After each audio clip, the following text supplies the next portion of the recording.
Magandang araw! Sama-sama tayong matuto sa Teacher Irene Kids Academic Learning Channel. Revised K-12 Curriculum EPP ICT 5 Quarter 1 Week 5. Ang ating paksa ngayon ay Animations, Transitions, and Inserting and Formatting. Noong nakaraang aralin ay natalakay natin ang pag-format ng text at graphics gamit ang desktop publishing. Bakit nga ba mahalaga na tama ang formatting? Mahalaga na tama ang formatting upang maging malinaw at maayos ang itsura ng dokumento. Para sa paglinang sa kahalagahan sa pagkatuto sa aralin, opinyon mo, ibahagi mo. Ibahagi ang iyong opinyon tungkol sa salitang climate change. Gamitin ang slide presentation na nasa ibaba bilang gabay sa pagsagot. Panoorin ang maikling video tungkol sa climate change at muling magbahagi ng opinyon dito.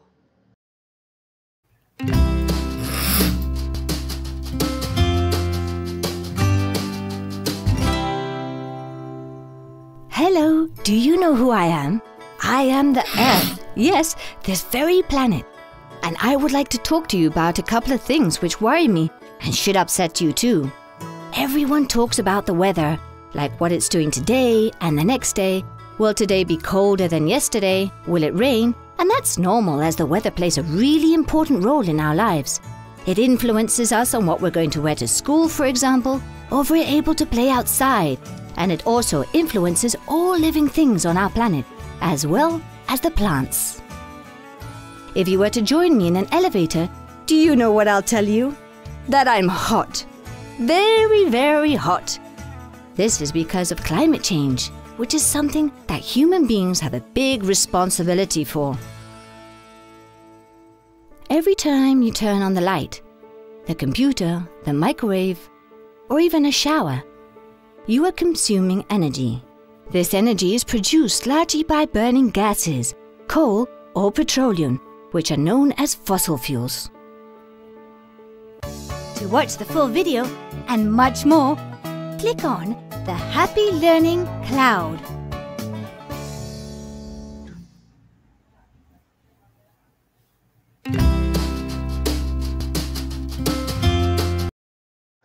Gabay na tanong. Ano ang iyong masasabi tungkol sa paksang climate change? Ano ang pagkakaiba ng paggamit ng larawan bilang gabay sa pagsagot at sa paggamit ng video o audio? Ano sa palagay mo ang benepisyo ng paggamit ng video at audio sa mga slide presentation? Para sa paghawa ng bokabularyo sa nilalaman ng aralin, tuklasin natin ang mga bagong salita. Mga salitang dapat tandaan. Una, slide presentation. Ito ay isang sunod-sunod na larawan o pahina na ipinapakita sa screen gamit ang computer upang ipaliwanag o ilahad ang isang paksa sa harap ng klase o tagapakinig. Madalas itong ginagamit sa pagtuturo, ulat o presentasyon. Audio. Ito ay tunog na naririnig tulad ng boses, musika o ingay na maaaring manggaling sa isang device tulad ng cellphone, radyo o computer.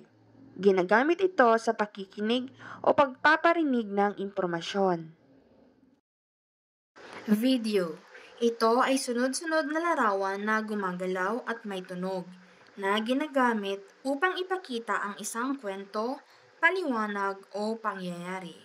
Napapanood ito sa TV, cellphone o computer. Animation. Ito ay pagbibigay buhay sa mga larawan upang kumilos o gumalaw na parang totoo. Ginagamit ito sa paggawa ng cartoons, educational videos at effects sa mga presentasyon. Ginagawa ito gamit ang computer o espesyal na software. Transition. Ito ay ang paglipat o pagbabago mula sa isang slide papunta sa susunod na slide presentation. Maaaring may epekto o galaw tulad ng pag-fade, paglundag, o pag-slide upang gawing mas maganda at kaaya-aya ang pagpapakita ng mga slide. Para sa interaktibong gawain, larawang palaisipan, picture puzzle. Ayusin ang mga pira-pirasong larawan sa supot. Pagkatapos ay sagutin, paano gumagalaw ang bagay na ito?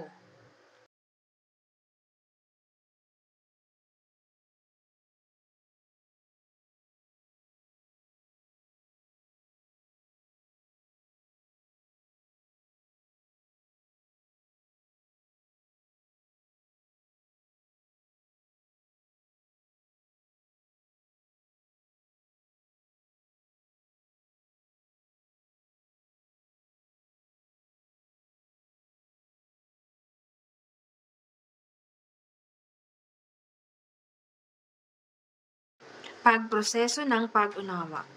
Gamit ang pamamaraang think, pair, and share, sagutin ang mga sitwasyon. Tukuyin kung animation, transition, audio, o video ang dapat gamitin. Sina Maria at Pedro ay naatasang gumawa ng advertisement tungkol sa naisip nilang negosyo gamit ang slide presentation. Isa sa mga dapat nilang gawin ay pagandahin ang presentation sa pamamagitan ng pagpapagalaw ng mga slides. Ano kaya ang feature ng isang slide presentation ang dapat gamitin?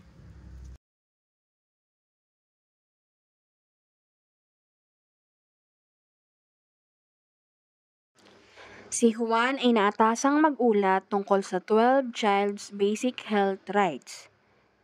Nais niyang isa-isa lumabas ang ito mula sa every child has the right to be born well hanggang sa every child has the right to freedom and peace upang malinaw niya itong maibahagi sa klase.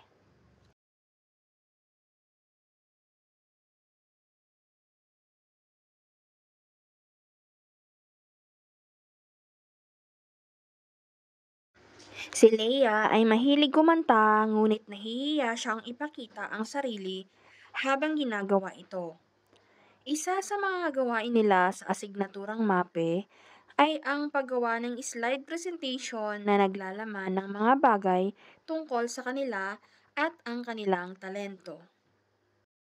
Sa iyong palagay, ano kaya ang maaaring ilagay ni Leia sa kanyang slide presentation upang maibahagi ang kanyang talento?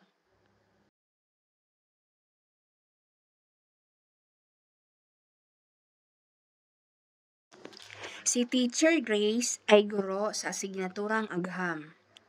Isa sa mga paksa na kanyang ibabahagi ay ang lindol.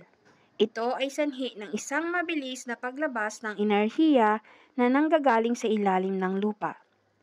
Nais niyang ipakita sa kanyang mga mag-aaral kung paano gumagalaw ang lupa at saan nagmula ang lindol. Ano ang maaaring idagdag ni Teacher Grace sa kanyang slide presentation upang lubos na maunawaan ng kanyang mga mag-aaral ang kanilang paksa?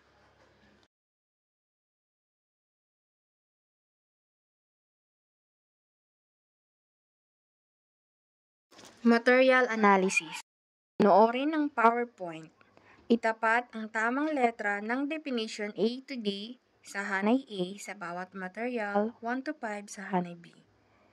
Isulat ang letra ng sagot sa inyong papel. Isang slide presentation na naglalaman ng kanta na pinamagatang Anak na inawit ni Freddie Aguilar.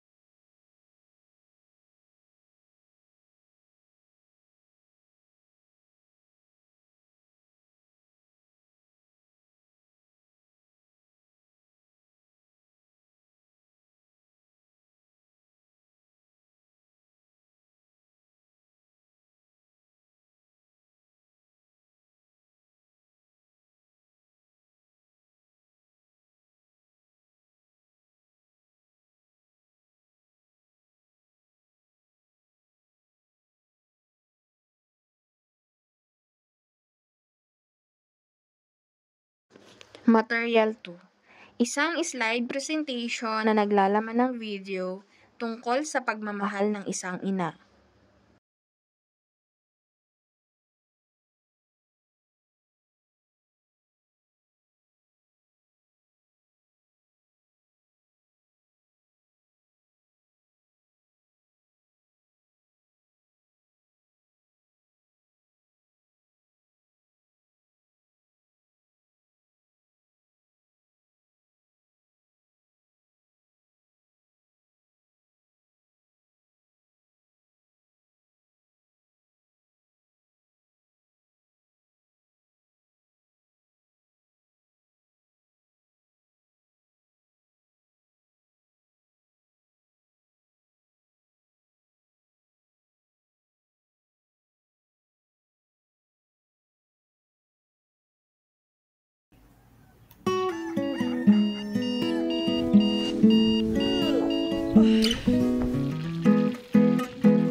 Hello, anak. Hello na, Insan ba si June? Oh, ito na si June.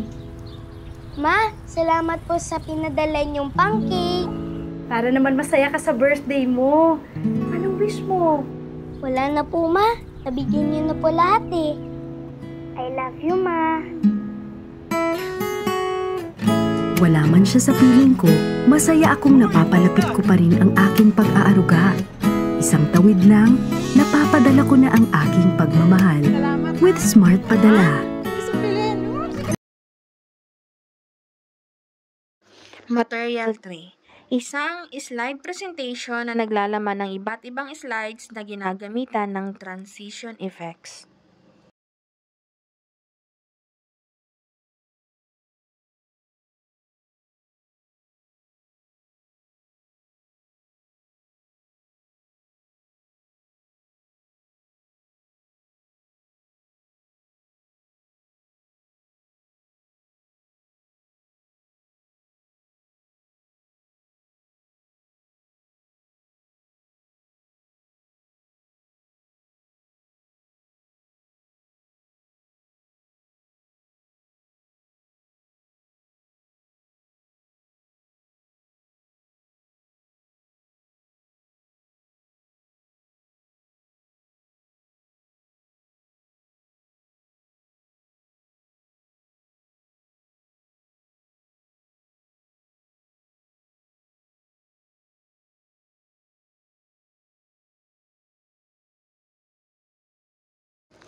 Material 4. Isang slide presentation na naglalaman ng iba't ibang salita, larawan, hugis, chart at iba pa na ginamitan ng animation effects.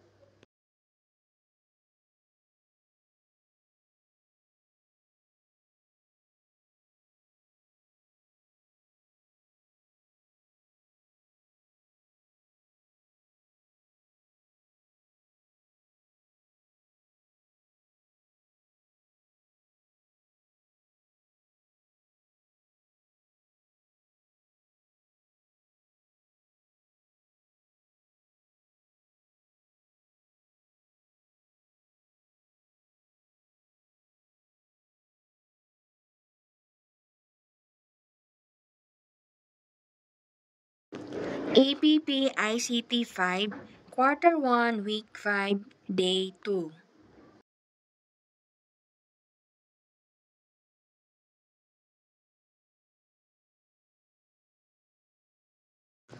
Sinimoto. Bumuo ng 4 na pangkat. Bawat pangkat ay magpapakita ng dula-dulaan na ipinaliliwanag ang mga paksang naiatang sa kanila. Bibigyan ang mga mag-aaral ng 10 minuto para makapaghanda sa gawain.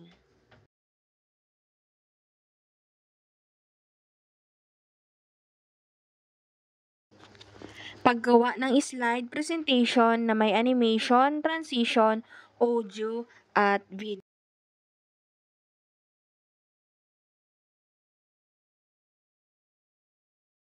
Tukuyin kung ang mga sumusunod na salita ay halimbawa ng transition, animation, audio, o video.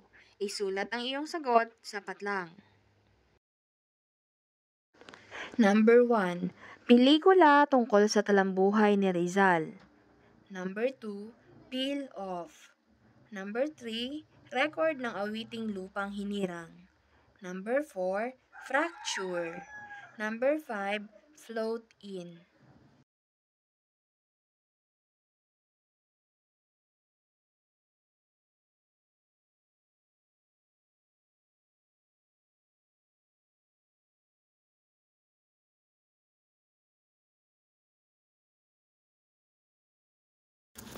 Manood ng mabuti sa demonstrasyon ng guro kung paano maglagay ng transition, animation, audio at video sa isang slide presentation. Pag-aralan ang bawat hakbang dahil ito ay magsisilbing paghahanda para sa susunod na gawain. Pagsagawa ng slide presentation na may transition. Number 1. Magbukas ng slide presentation application at pindutin ang blank presentation. Number 2. Pindutin ang new slide at pumili ng nais na template. Magdagdag hanggang makuha ang nais na bilang. Number 3. Pumili mula sa morph transition effect hanggang sa fly-through transition effect. Lagyan ang bawat slide sa iyong presentation. B. Pagsagawa ng slide presentation na may transition. Number 1. Magbukas ng slide presentation application at pindutin ang blank presentation. Number 2. Pindutin ang new slide at pumili ng nais na template. Magdagdag hanggang makuha ang nais na bilang. Number 3. Maglagay ng salita, larawan, hugis, chart, at iba pa. Number 4. Pindutin ang Animations tab. Gamit ito ay maaari mong pagalawin ang mga salita, larawan, hugis, chart, at iba pang nilalaman ng iyong slide presentation. Number 5. Pumili mula sa upper animation effect hanggang sa custom path animation effect. C.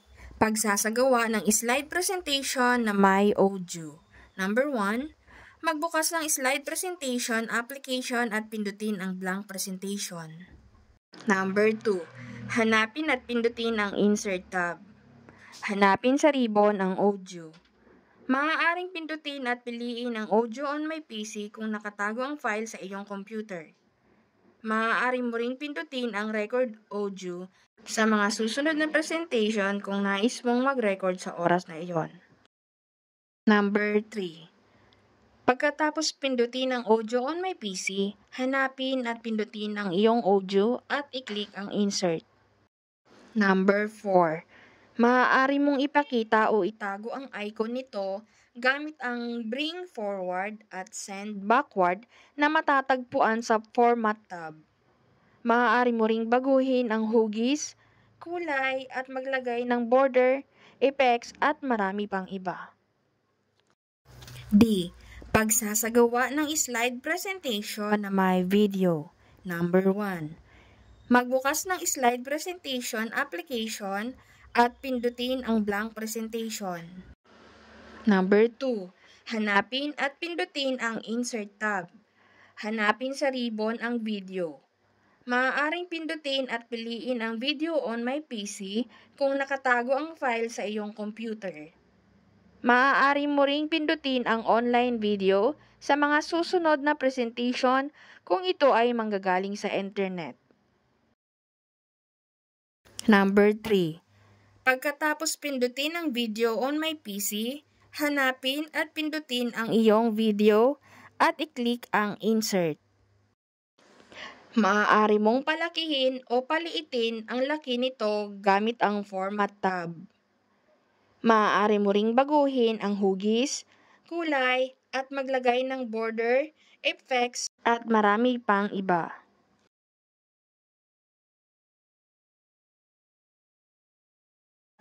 EPP ICT 5, Quarter 1, Week 5, Day 3.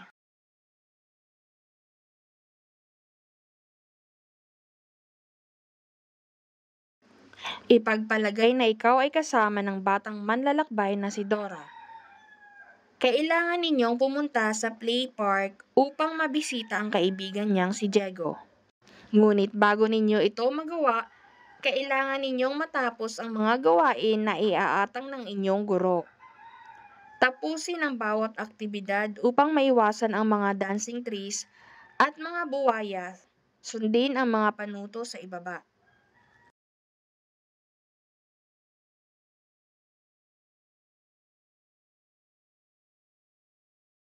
Sundin ang mga sumusunod na hakbang sa loob ng chart.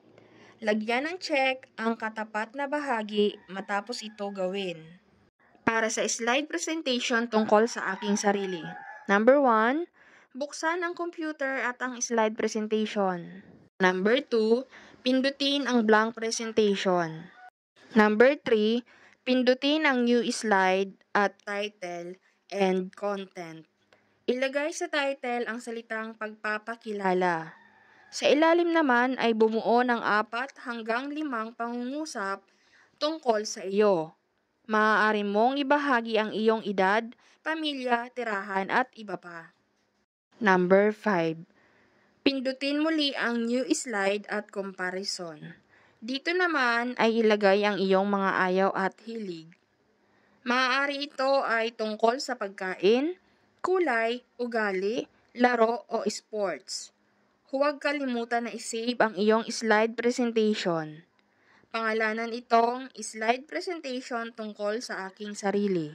Number 5. Gamit ang anumang aparatong mayroon, mag-record ng video ng nagpapasalamat sa mga taong nagbasa at nakinig ng iyong ginawang slide presentation. Number 7. I-save ang iyong slide presentation, audio at video sa iisang folder.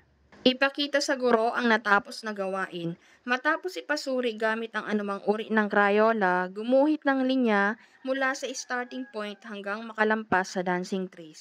Para naman sa slide presentation na may animation, transition, audio at video, number 1, buksan ang natapos na slide presentation tungkol sa aking sarili. Number 2, pumunta sa pinakahuling slide. Pindutin ang new slide at title only. Isulat ang mga salitang panayam sa aking mga kaklase. Pagkatapos ay hanapin at pindutin ang Insert tab. Hanapin sa ribbon ang audio. Pindutin ito at piliin ang audio on my PC. Maaari mo ring pindutin ang record audio sa mga susunod na presentation kung nais mong mag-record sa oras na iyon. Pagkatapos pindutin ang audio on my PC, hanapin at pindutin ang iyong audio at i-click ang Insert. Maaari mong ipakita o itago ang icon nito gamit ang Bring Forward at Send Backward na matatagpuan sa Format tab. Maaari mo ring baguhin ang hugis, kulay, at maglagay ng border, effects at marami pang iba. 3. Pagkatapos pindutin ang video on my PC, hanapin at pindutin ang iyong video at i-click ang Insert. Maaari mong palakihin o paliitin ang laki nito gamit ang Format tab. Maaari mo ring baguhin ang hugis, kulay, at maglagay ng border effects at marami pang iba. Number 4. Pindutin ang Transition tab. Ito ay naglalaman ng mga visual effect kapag nililipat mo ang isang slide patungo sa kasunod nito. Pumili mula sa Morph Transition Effect hanggang sa Fly-Through Transition Effect. Lagyan ng bawat slide sa iyong presentation.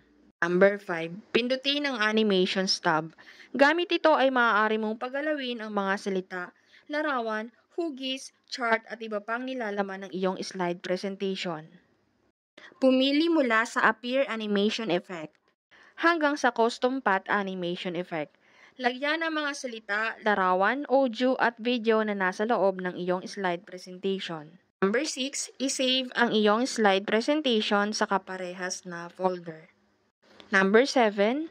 Ipakita sa guro ang natapos na gawain. Matapos ipasuri gamit ang anumang uri ng Crayola, gumuhit ng linya mula sa naputol na guhit, lampas sa dancing trees, hanggang makalampas sa play park. Binabati kita dahil matagumpay mong natapos ang mga gawain.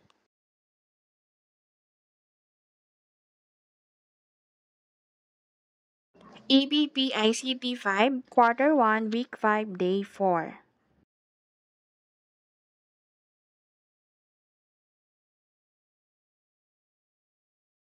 Dumako naman tayo sa paggawa ng slide presentation na may animation, transition, audio at video. Sundin ang mga sumusunod na hakbang sa loob ng chart. Lagyan ng check ang katapat na bahagi matapos ito. Number 1. Buksan ang natapos na slide presentation tungkol sa aking sarili. Number 2. Pumunta sa pinakahuling slide. Pindutin ang new slide at title only. Isulat ang mga salitang panayam sa aking mga kaklase. Pagkatapos ay hanapin at pindutin ang insert tab. Hanapin sa ribbon ang audio. Pindutin ito at piliin ang audio on my PC. Maaari mo ring pindutin ang record audio sa mga sumusunod na presentation kung nais mong mag-record sa oras na iyon.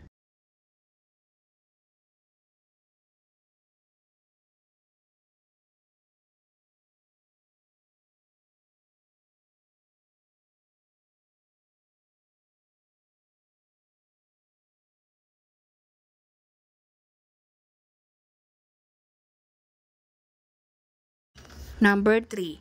Pindutin muli ang new slide at blank. Hanapin at pindutin ang insert tab. Hanapin sa ribbon ang video. Pindutin ito at piliin ang video on my PC. Maaari mo ring pindutin ang online video sa mga susunod na presentation kung ito ay manggagaling sa internet. Pagkatapos pindutin ang video on my PC, hanapin at pindutin ang iyong video at i-click ang insert. Maaari mong palakihin o paliitin ang laki nito gamit ang Format tab. Maaari mo ring baguhin ang hugis, kulay at maglagay ng border, effects at marami pang iba. Number 4. Pindutin ang Transition tab. Ito ay naglalaman ng mga visual effect kapag nililipat mo ang isang slide patungo sa kasunod nito. Pumili mula sa Morph Transition Effect hanggang sa Fly-Through Transition Effect. Lagyan ang bawat slide sa iyong presentation. Number 5.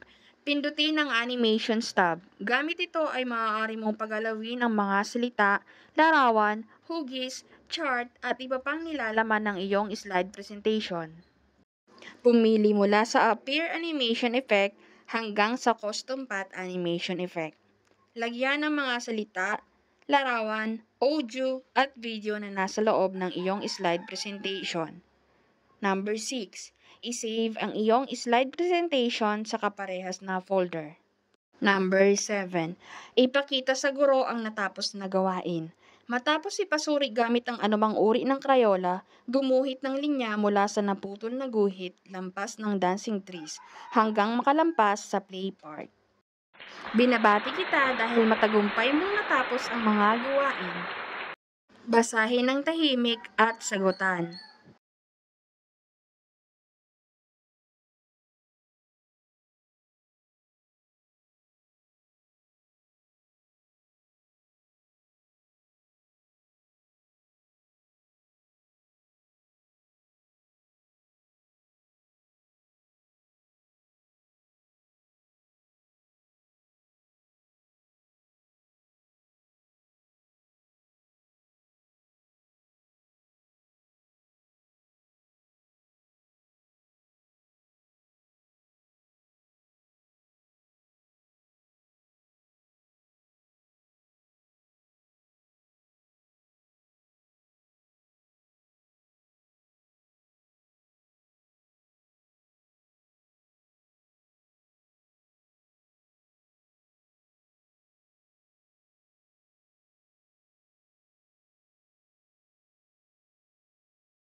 Please subscribe to my channel. Thanks for watching!